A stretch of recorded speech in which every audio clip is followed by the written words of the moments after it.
کتابوں میں لکھا ہے کہ 7ویں آسمان پر اللہ تعالیٰ نے ایک بہت بہت بہت بڑا سمندر پیدا کیا ہے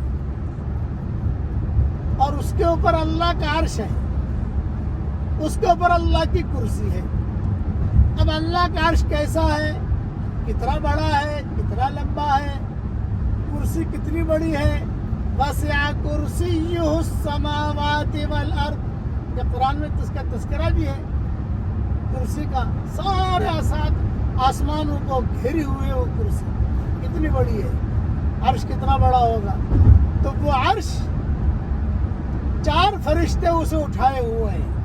جب سے اللہ نے عرش پیدا کیا ہے تب سے لے کر اب تک 4 فرشتے اٹھائے ہوئے ہیں، اور وہ 4 فرشتے ہر وقت اللہ کی ایک ہی تسبیح پڑھتے رہتے ہیں۔ پڑھیے میرے ساتھ، سبحانک اللہم و بحمدک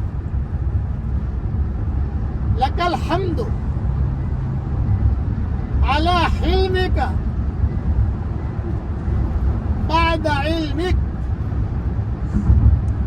اے ہمارے پیارے اللہ، تیری پاک ذات ہی کے لیے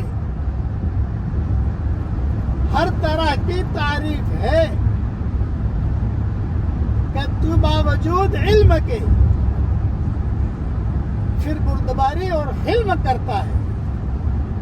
اب حشر کا میدان آئے گا، وہ فرشتے جو ہے وہ فرشتے تو آئیں گے، عرش نیچے آئے گا تو 4 فرشتوں کو ڈیوٹی اور لگے گی۔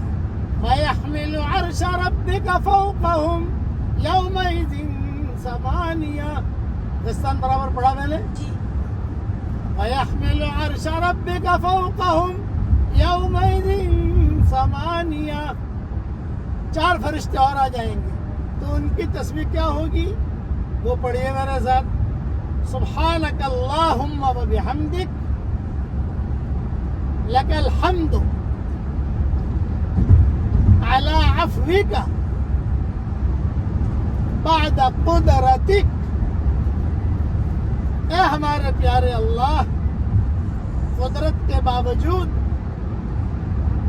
تو معافی اور درگزر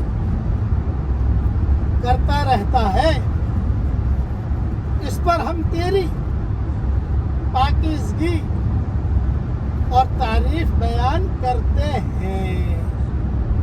بس یہ تسبیح یاد کر لو، بچوں کو بھی سکھا دو، فائدہ ہی فائدہ ہے انشاءاللہ۔ یہ مضمون تفسیر ابن کثیر سے لیا گیا ہے۔ اللہ تعالی ہم سب سے راضی ہو جائے، آمین۔ آخر دعوانا